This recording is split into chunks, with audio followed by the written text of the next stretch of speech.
We'd like to welcome all of you this evening. We're thrilled to see a really nice crowd of people. We are very pleased to welcome this evening a man of diverse interests and great ability, tremendous experiences. Father John Coleman is a Jesuit priest, a theologian, a writer, an editor, a researcher, and I'm very proud to say, a sociologist. He earned graduate degrees in theology from Santa Clara University, his PhD in sociology from the University of California, Berkeley, and he did postdoctoral work in ethics at the University of Chicago Divinity School. He's taught and held research positions in a variety of places, including Berkeley, Notre Dame, Princeton, Taiwan, Belgium, Australia, and Ireland. He's regularly taught courses in the sociology of religion, American religion and culture, Catholic social thought, social theory, theories of justice, and courses on globalization and ethics. Among his many honors is an award for excellence in applied social science research on the American Church, presented by the Center for Applied Research in the Apostolate at Georgetown University. And that grabbed my interest because one of our first-year students this year has recently been accepted for a summer internship with that center. So that's a nice connection. John Coleman is a prolific writer, 18 books, 65 chapters for edited volumes, and 124 articles are listed on his CV. Most of his works explore the intersection of religion and culture, the sacred and the secular, discipleship and citizenship, the challenges of living as a person of faith in the modern world, and the potential for institutional churches to collaborate with civic society in the pursuit of justice. Tonight, we're privileged to have John Coleman speak to us on our responsibility for creation and the environment. Please help me welcome Father John Coleman.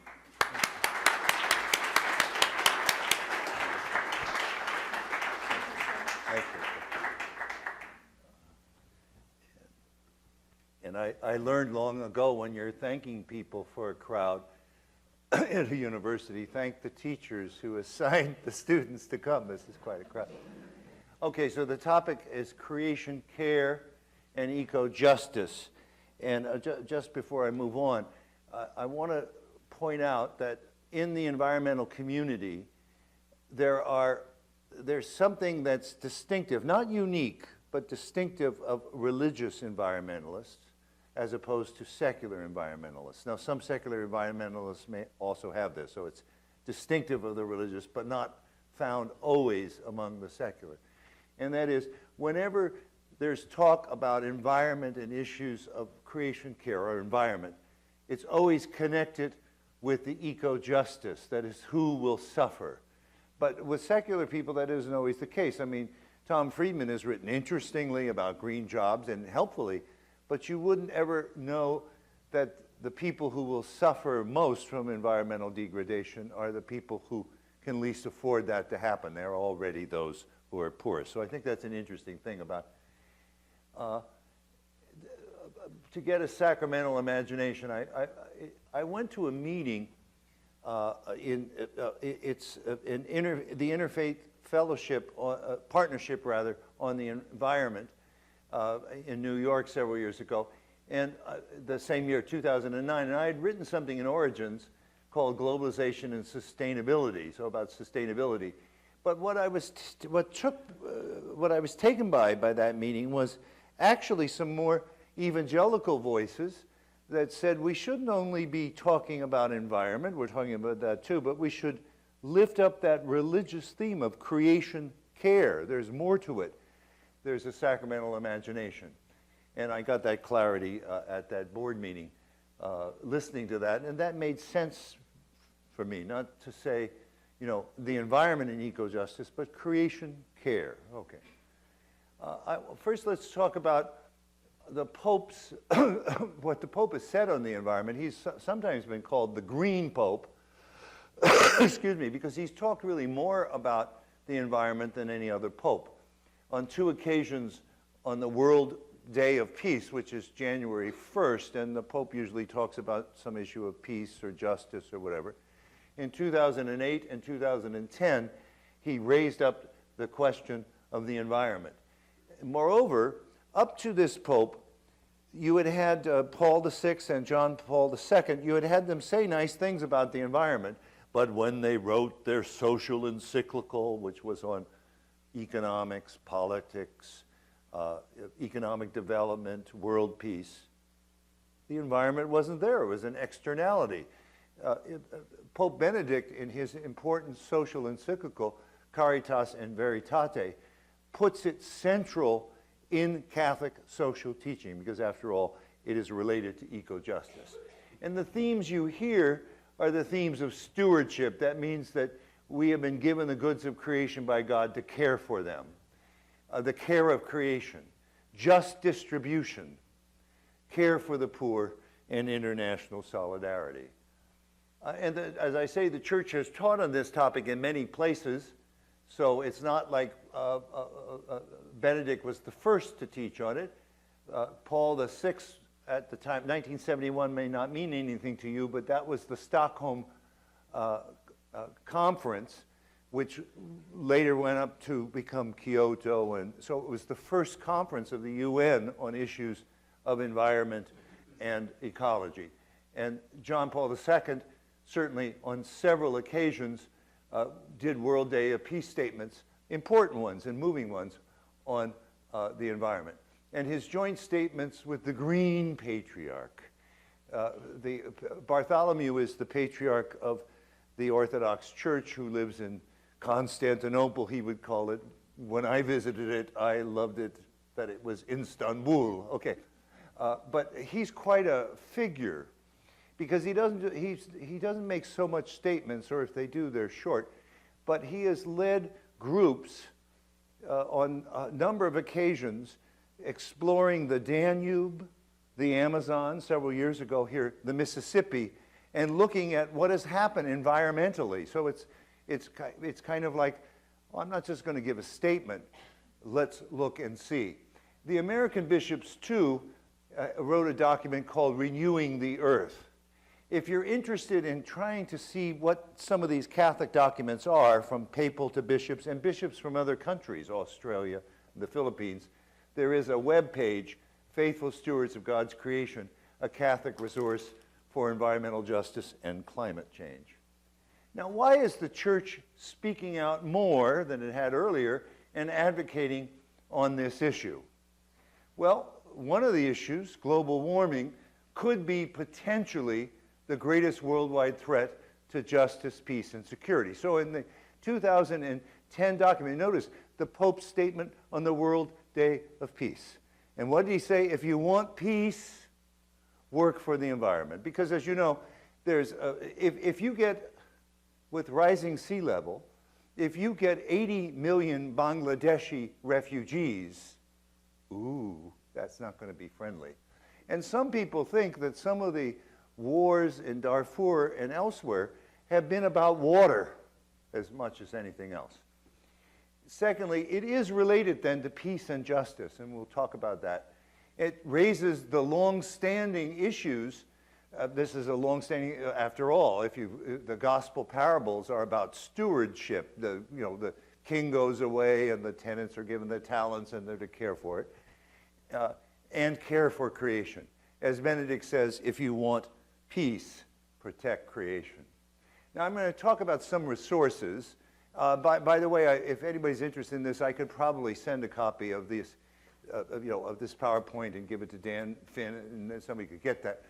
But I'm trying to lead you to get some places to go and read with some depth on this topic.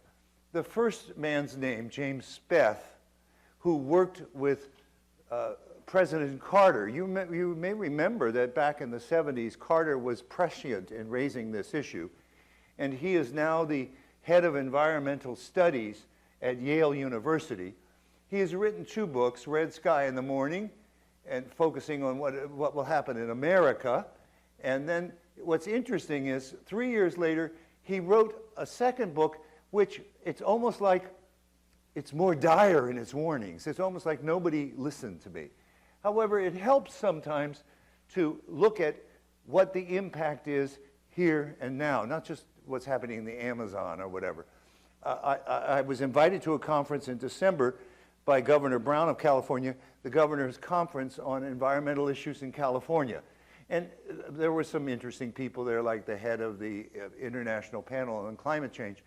But the focus was not on what's happening to the Amazon forest or what's happening to rivers in Asia or to glaciers in the Himalayas. The focus was quite local. And what is happening, you may have seen the New York Times the other day, with sea rise already, people in San Francisco are, there's erosion going on. There was an article in the New York Times the other day about San Francisco.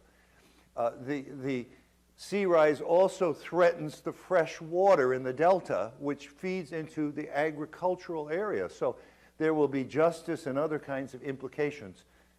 And so it's important to see, coming from California, we used to, I grew up and I remember as a kid looking at a fire in Sonoma County and in the hills, and my parents and I said, isn't that beautiful? But we had a fire season, forest fires. There's no rain in California, as you may know, very much, at least Northern California, after about June 10th till the end of October. So everything gets dry. And so there was a season. You knew how to deal with it. Well, the governor has said, wow, it's all year long now. So, okay. Mark Linus, I'm going to talk about 3 of his books. He wrote High Tide, The Truth About Our Climate Crisis. And one of the things I find interesting in that is his father was a geologist who worked in Peru. And so there's a picture of a glacier in Peru taken in 1924. And what was 60 or more years later, Linus goes back and takes the picture of what the glacier looks like now. I always kid, and I wonder what we're going to call Glacier National Park in 20 years. Used to be Glacier? Okay. Now, the book that I find really interesting by Linus is called 6 Degrees, Our Future on a Hotter Planet. This is in Celsius, 1, 2. Now, no, if we did nothing at all and did not really pollute very much anymore, the climate presently in the world is going to rise by 2 degrees Celsius. We know that. Because carbon dioxide lasts for centuries, okay? It's a long-lasting thing. So if you want to say the damage has already been done. Most people think that there will be implications for that, such as sea rise and some other things, but that we can live with that. Much beyond that becomes really dangerous. Oh, this is speculation. No, Linus goes through the history of our planet.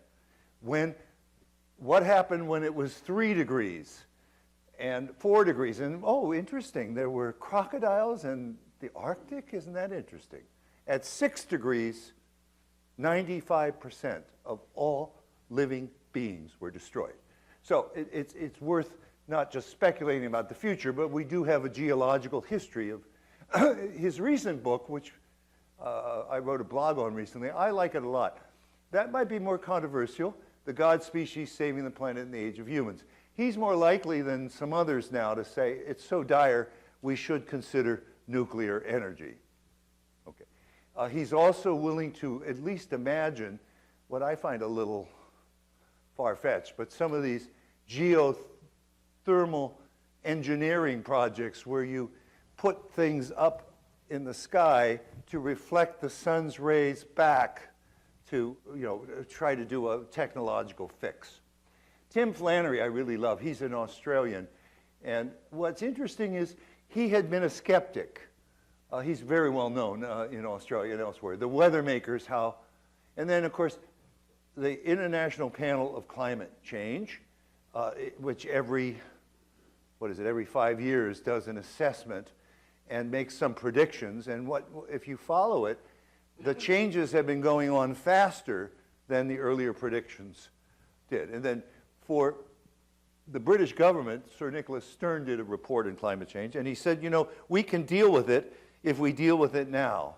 If we pretend it's not there, and some of the worst case scenarios come, the cost of dealing with it will be equal or beyond World War I, World War II, the Great Depression, etc. So there's a question. I love James Hansen, who is, of course, head of NASA. And you'll notice he's worried about his grandchildren. Okay. What I find interesting about Hansen is he helps us understand, okay, are there complexities in climate issues? Of course, of course. And you have to deal with them. So, for example, it may be warmer now in Minnesota. Boy, was I pleasantly surprised. But someplace else, either in the northern hemisphere or elsewhere, it might be colder than usual. It's possible with global warming to have little pieces of the Key West is colder than it's ever been. So you have to do a whole global look at this. And over time, and you have to also compare anthropogenic, that is human-made global warming. You have to compare that with some natural changes so that there are cycles in the intensity of the solar. And when there are volcanoes, as you know, if there's a lot of volcanoes, for a year or two, there's a slight lessening of the temperature. And you have to put all that together. Now, that's Michael Mann. I just finished reading that. I write a blog for America Magazine, and it's called In All Things, and then a bunch of us are invited to write blogs. And I just did one on this. Michael Mann is at Pennsylvania State. He's a very distinguished climatologist. And did you ever hear of ClimateGate? Well, he's connected with that. He was accused of things. He came up with the image of the hockey stick. Okay, you all play hockey here, and we used to have to go see it played indoors. Okay, but you know, there's the stick and then there's the blade. Now, what a man did was he used what is called proxy data. Okay, proxy data, the best data you can get. Tree rings, ice bores, ocean lake sediments, the inner changes in coral reefs, and he tried to do it over a 1,000-year period, and he also was very careful, and he said you had to be, not just to do the northern hemisphere, but to do, and in some cases the rings are better, in other cases you do other things. But anyway, he comes up with the notion of the hockey stick and the climate wars. And the climate wars is his way of saying there are important people in whose self-interest it is to be deniers. He has this wonderful thing. Scientists are always skeptics, of course. You know, well, it looks good, but let's get more data or whatever. But it doesn't. Most climatologists are not skeptic about the following. There is global warming. Oh, if you're a skeptic about it, go look at the data. All right. It's humanly caused, and if we don't do something, we might reach catastrophic tipping points. Okay. All climatologists agree on that. But there are other things that people don't know or argue about. So, for example, how fast might things happen? Or these forcings. So, for example, if global warming leads to the melting of the Arctic permafrost, ooh. Does everybody know what a carbon sink is? All right. So the ocean, forests, and under permafrost. And there's as much methane under the permafrost up there as we have used at all since the Industrial Revolution. So that's an important thing. So that's why people say, you know, plant the trees, because they take the carbon in. The ocean, of course, has absorbed lots of carbon, but we're dealing with the following issue of acidification. That is, its ability to absorb lots more carbon is less. And then there are other prices of acidification. And that's why this issue is not an externality. You know, economists always say, well, the environment is an externality to the economics. The acidification of the ocean is making it more difficult, you have to live where I live, for shrimp, oysters, for all shellfish to create the crust that allows them to survive. Okay. So anyway, Mann is very good on that. And it's a terrific book. He started a website with several other people, which I really highly recommend. It's called realclimate.org. And the virtue is there, if you want to know what scientists agree with, read that. If you want to know where they disagree, but they don't disagree that global warming is happening, or that it's human caused, or that if we don't do something, we have a reaching point. They disagree about the timing of it. So, for example, the International Panel on Climate Change. Well, we will have anywhere from 2 to 2.5 feet rise in seawater in the next, whatever is defined year. Now you say, who cares that? Well, I do. Goodbye, San Francisco Airport. Goodbye, Oakland Airport. Bangladesh, 60 million refugees.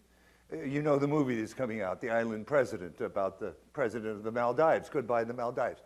But it's interesting to me is, in the Netherlands, who has some money to deal with it, they're predicting 5 feet.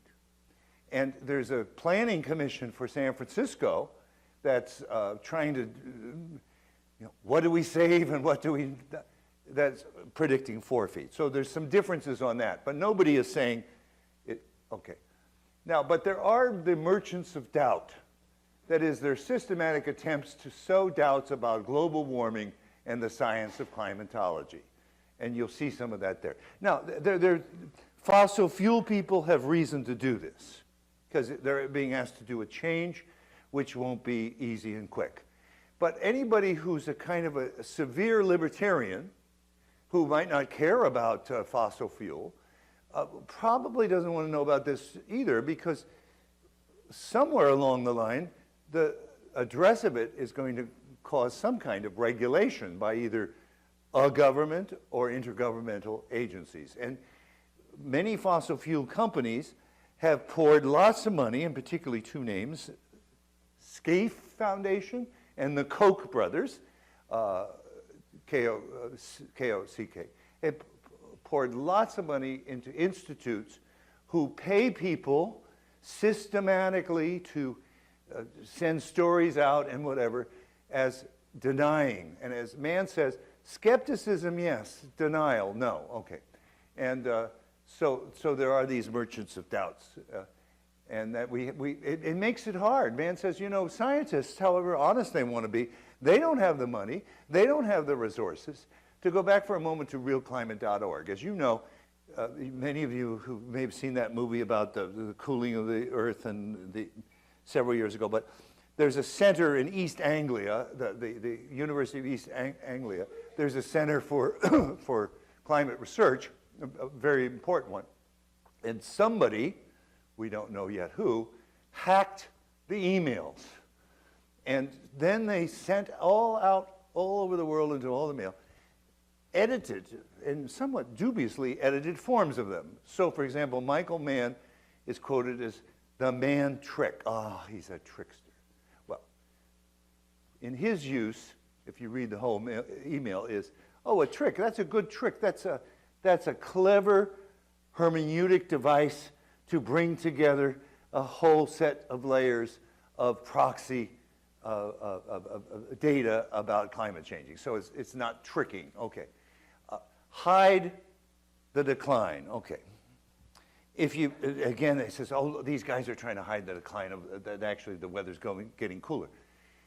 Behind this is something, this is complicated. So you have to look at layers of things.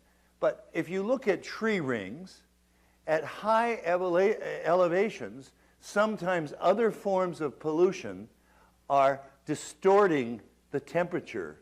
And so in saying hide the decline, it's not, don't admit this data. What they're trying to say is don't be misled by misleading data. Okay, so anyway, that's, oops, I just turned it off, I think. Okay, didn't want to do that. Okay, so as I say, the science is not a cabal to trick us. There are uncertainties about what is the final carrying capacity of the Earth. As you know, there's this movement called the 350, connected with Bill McKibben, James Hansen. A lot of people think that really, if we're going to be serious, we will look for stability around 350 parts per million of carbon. We're presently at 392. People think we can go to 480, but there's a big debate about that, and I'm really on the side of the conservative people here saying closer to 350 than 480 is about forcings and tipping points. There's uncertainties about the timing. It may be faster than expected, it may be slower a bit. There are uncertainties about the ratio of non to human forcings. Okay, the climate skeptics will all say, well, you know, this is all humanly caused. Wrong. Someone will say, this is all non-humanly caused, right? Someone will say it's all humanly caused, also wrong. Okay.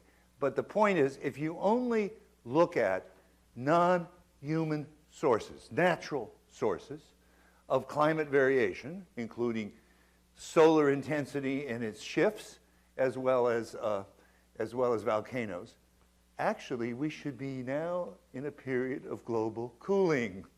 So that there's, okay, some uncertainties about feedbacks, you know, like there's some debates about, you know, the ocean current that goes, the Atlantic Ocean current. Some are more dramatic, I think, but there's no uncertainties about what happened at 3 Celsius with huge water spreads or 6 Celsius, and no uncertainties that it's human-induced.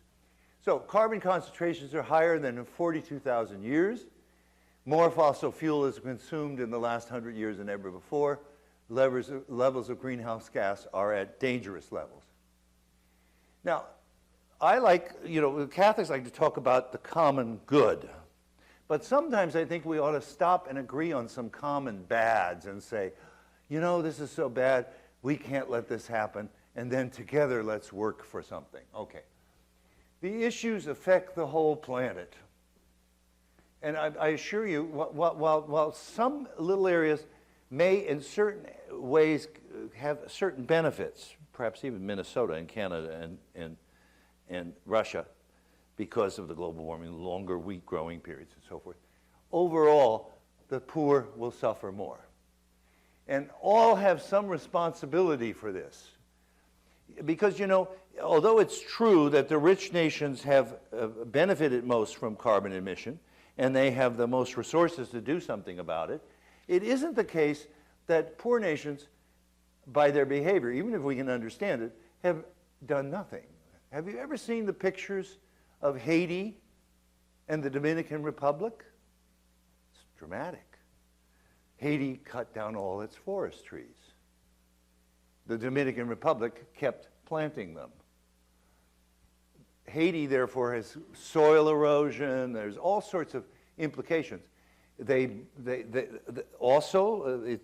Some kinds of fuels, primitive fuels that poor people use are not healthy. So it's not that the rich are the only ones responsible, but they have the greater responsibility. After all, justice, distributive justice means fair burdens and benefits. But I wouldn't want to say that there are no burdens on any. Well, it's too hot not to handle, isn't it? So change in rainfall patterns and hurricane patterns, we're seeing that. The rainfall patterns can be quite dramatic. People in Australia, I've lived twice in Australia, are quite worried about that. Droughts, long droughts. Glaciers melting. Oh, who cares? They were just beautiful. Not if you live in Peru. Where the blazes is Lima going to get its water when the glaciers are gone? Because it comes from runoff from that area.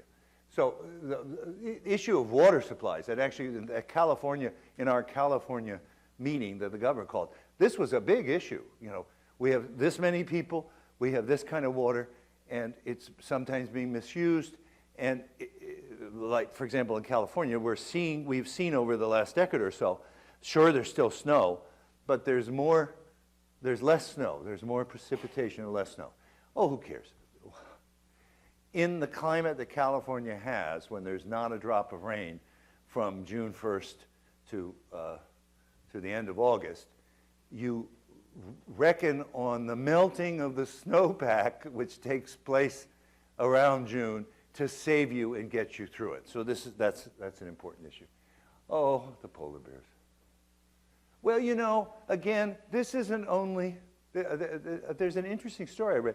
There was a tree in Borneo that seemingly had some medicinal purposes that was good in treating HIV, AIDS. It's been destroyed. You probably know that certainly half of the pharmaceuticals of the world come from like tropical forests and whatever. So the species depletion is very important. Deforestation, that could be addressed, but it's not being addressed because powerful interests are wanting to deforest. But of course, forests serve as carbon sinks, but also they're enormously rich environments for species habitats of various sorts. A desertification. You know, China is facing the Gobi Desert is expanding, as is the Sahara. And then once it happens, then what? It's interesting, you know, to read history sometimes. And I read something about China, about an area that is now full desert, that somehow in the 17th century was considered and operated as something fairly fertile, and that got lost. Water pollution and loss. Okay, the solutions are also complicated, and I can see debate about the solutions. I mean, I may come down on one or the other, but, you know, do you have a carbon tax? That's probably the cleanest. Or do you have cap and trade? Does everybody know what cap and trade is, what that's about? Basically, it uses market mechanisms to try to get reduction in carbon use. So you've got a large factory, and I tell you, or somehow a board or whatever says, here's your allotment. You can use this much energy creating this much carbon dioxide. Okay, and then you say, oh, but I need more. Good. Go buy his extras. So it's from some point of view, cap and trade could be an interesting production of a great new market, a very interesting market. But you buy from those who are not using their whole thing. Okay, so there's an attempt, already Europe has done that. California is now moving, we passed a bill for a cap and trade system. Energy efficiencies are really important. And we often don't pay much attention to how much of this problem has to do with wasted energy. We can build buildings that can function very well, you know, on half of the energy use that they're presently using. This, by the way, is a good way to sell it, because you go to a corporation, a bank, or a homeowner, or a church even, and say, I can reduce your utility bills by half if you make these changes. Paying attention to equal justice for the developing countries and help to stop deforestation. Everybody's in favor of it, but this is going to mean, and everybody says we agree with it, but there are possibilities and dangers in geoengineering schemes of trying to put these things up in the sky so that you do in a technological way what a volcano does, etc. And one of the biggest things is adequate governance structures to monitor or police it all.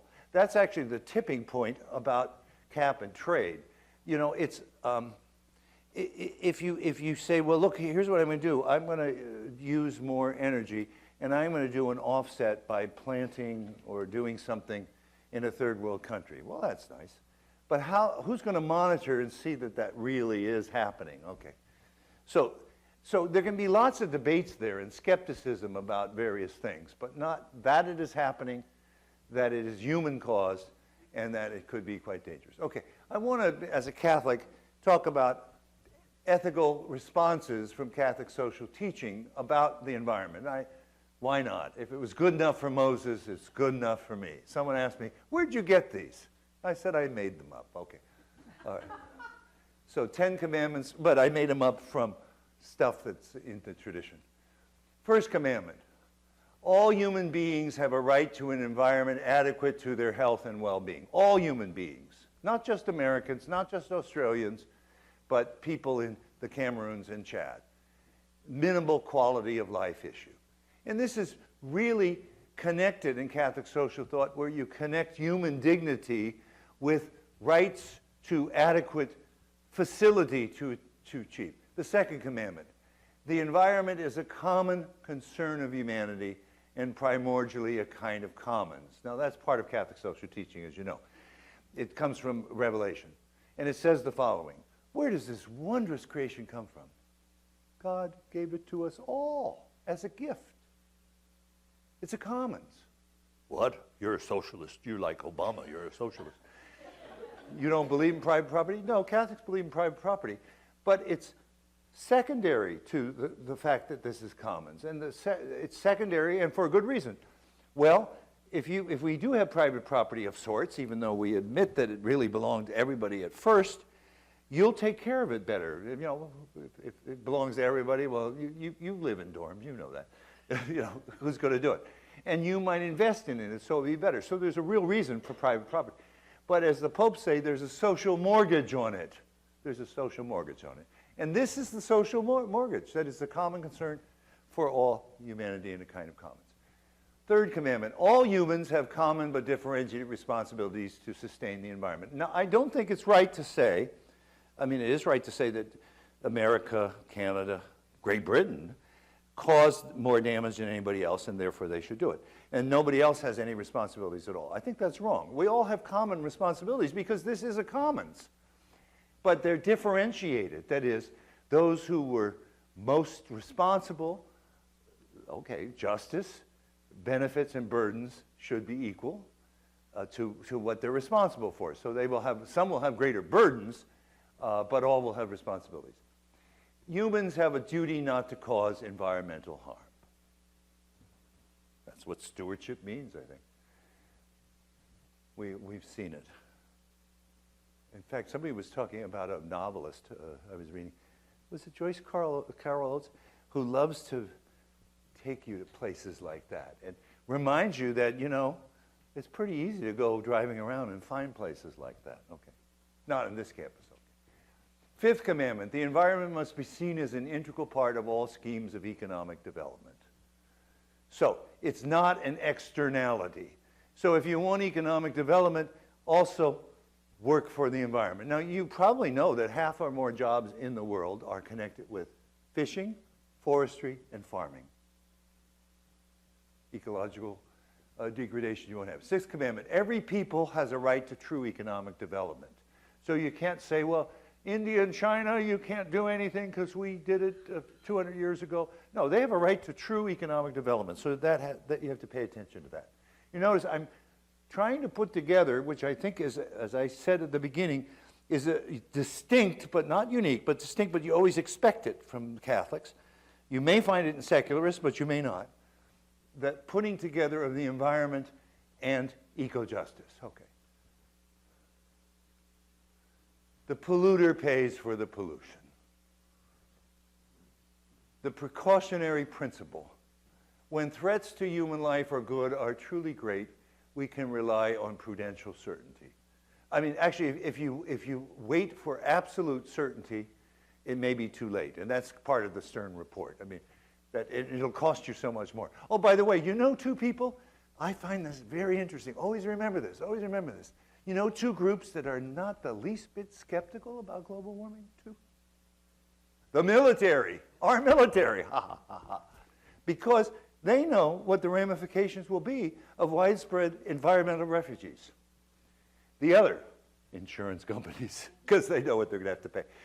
They aren't skeptics at all.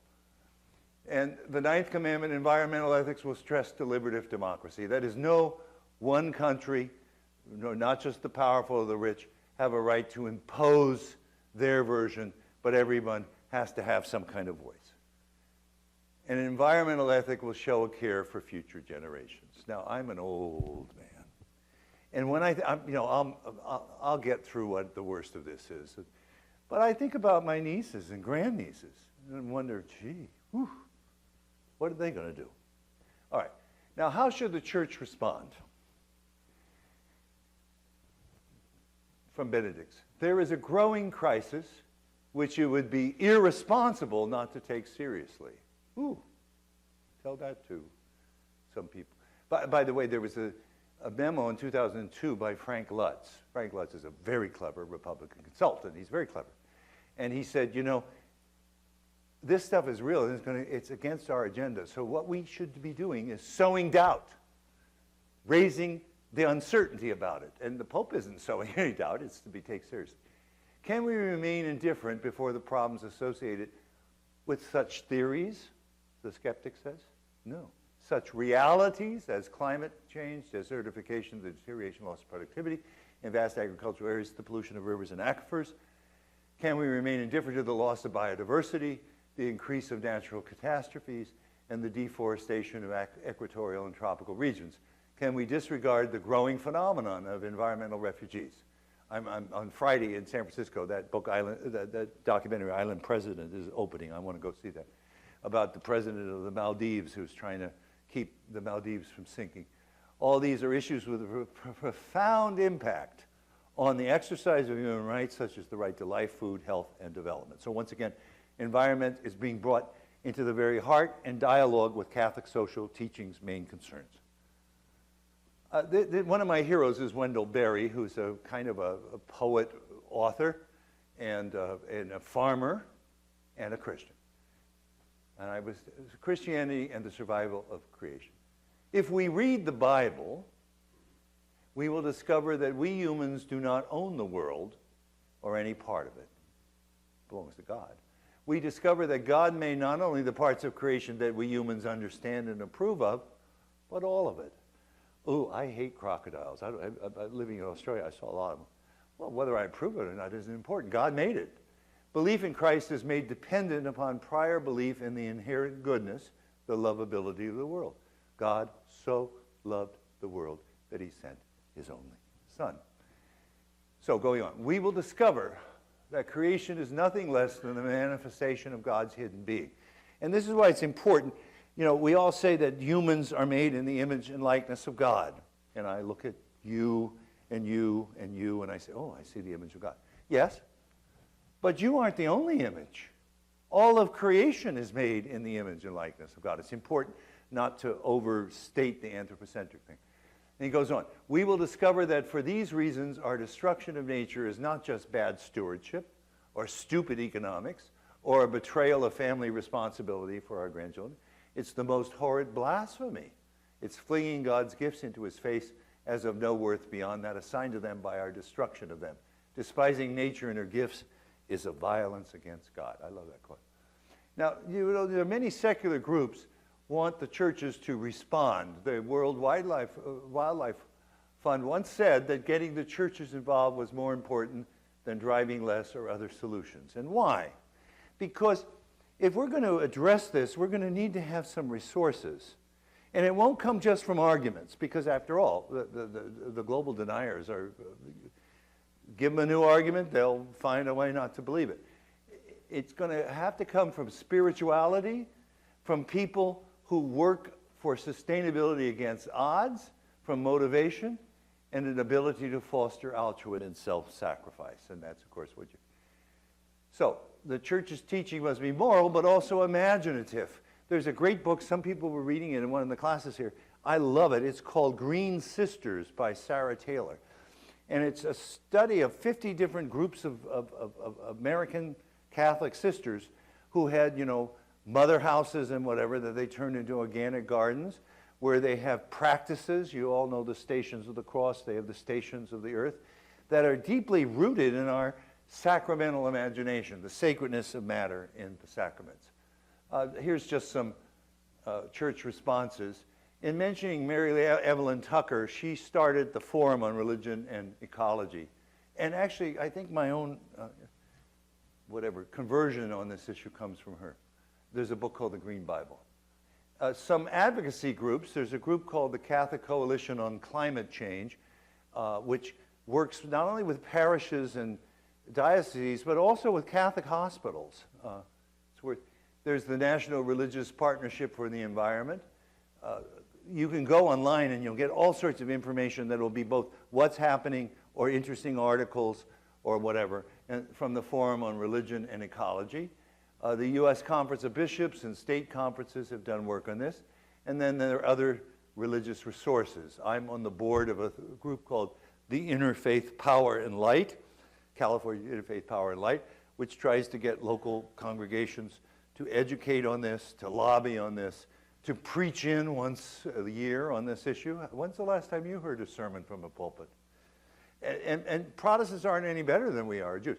So we need to pay more attention to this because we've got such rich religious resources. It's not like we need the Psalms, St. Augustine, the nature mystics, my Lord. All right.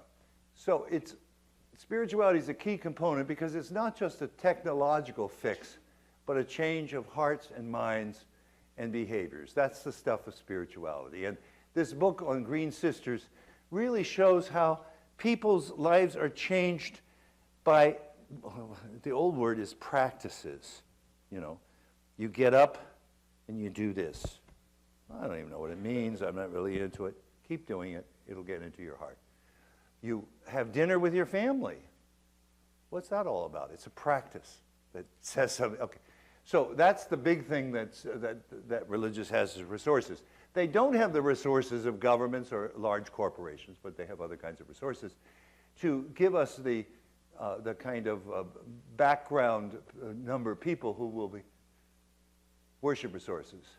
Well, let me say this about prayers of the faithful.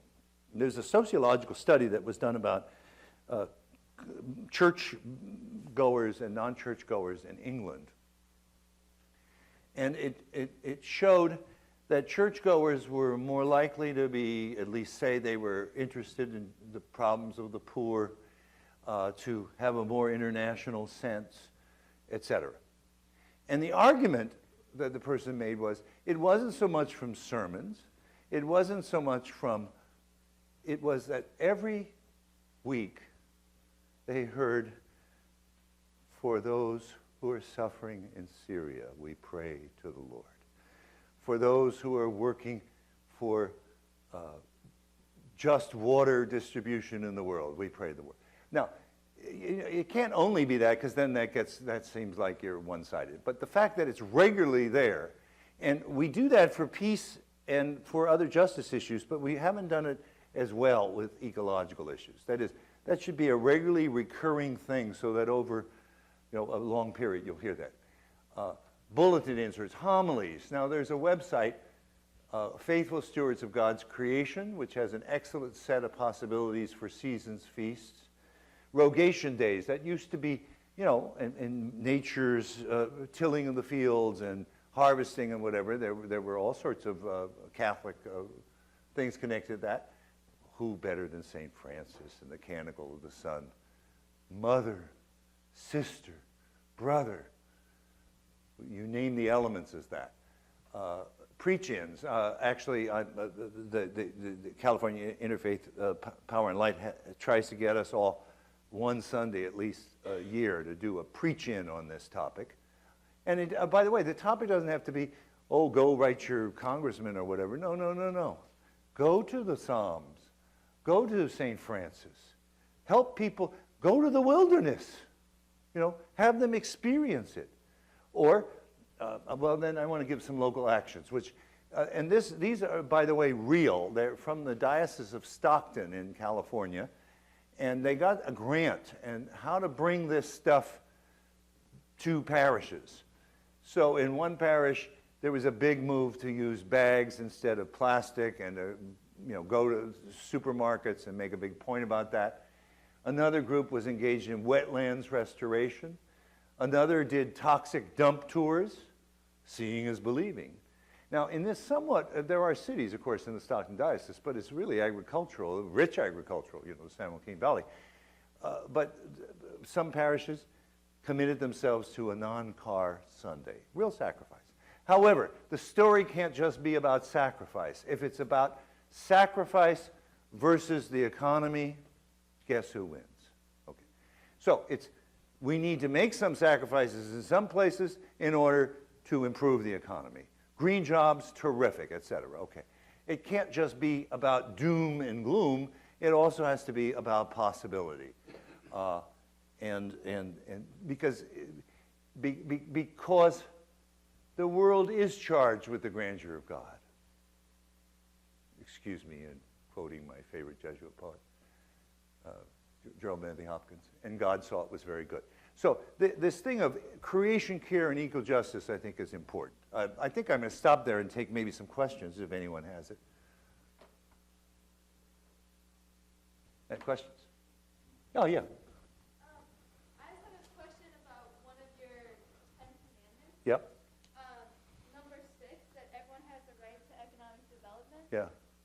I was a little concerned about that because I have heard that developing countries tend to have more problems because they don't have the technology To or use, can't afford to use green technology. Okay, right. All right. And so I wondered Oops, excuse me.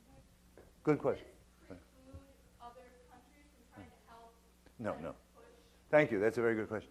But, you know, don't feel bad. I'm a Catholic. I find Catholics always have a problem with the sixth commandment.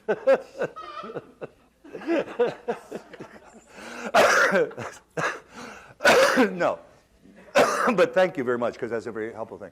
Yes. So how to do this? I mean, so because they're poor, they're more likely to use coal and whatever. So yes, there is an obligation really for the developing countries to do some share of technologies and other kinds of things. So thank you. That's helpful. But you see the point. There, if you can say what are you? It's the white man's burden, or you know, you're the greatest. God made us. That we could do all this and enjoy all of its benefits, and you don't have a chance. And particularly when the chance has to do with enough fresh water. I mean, the chances are somewhat minimal. Okay, but thank you for the question. That was helpful. Yeah.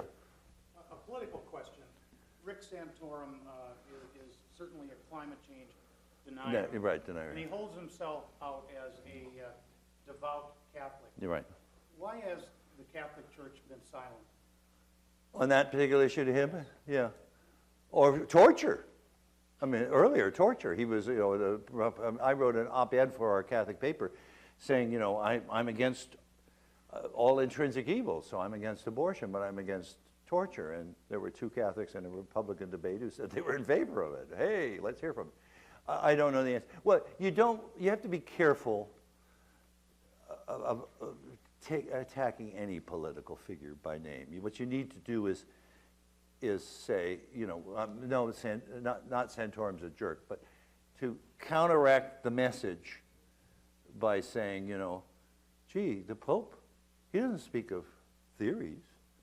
What about these realities? You know, does that help? Right. Well, not really, because I mean, the point I was making is not that he's a candidate, but that he's representing himself as an uber Catholic.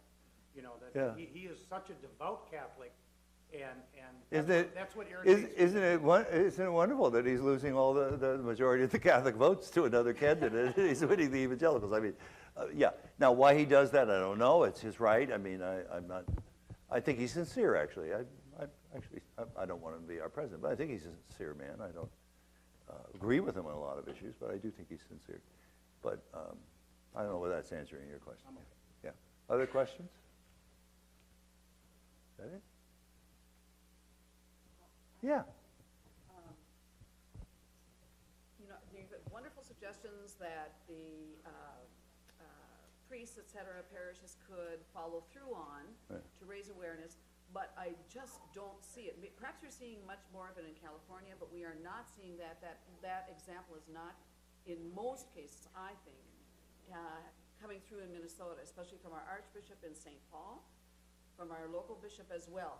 It is not there. So how do we move them? Well, keep sending him copies of the World Day of Peace. What are you doing? No, I mean, you got a higher boss. He seems to have a different message on a lot of these things. But you know, before you move them, we've got to move. I have the sense that in the end, the higher, from popes to bishops, are responding to real movements and people who are charismatic and addressing the real issues. You know, so I'm more looking for a Mother Teresa and a Dorothy Day and movements like that. And eventually, it may be slow because they're old people. The hand doesn't bless so easily, but eventually they get blessed. You know, So, but you know, the church wouldn't have come out for labor unions if it wasn't these working class pilgrimages to Rome and, you know, Pope, you've got to do something. So that's what I would do. I would, you know. But there are some enlightened bishops. The Bishop of Stockton asked me to give a talk to all his priests and deacons, and he helped raise this grant or get this grant for the stuff. So there are some. Now, he's strong on social justice things. And the other thing is there is a relation to, but, you know, the thing about its relation to other social justice, this has more clear spiritual resonance and practice than most other justice issues, I think, yeah. Okay. Well, thank you very much.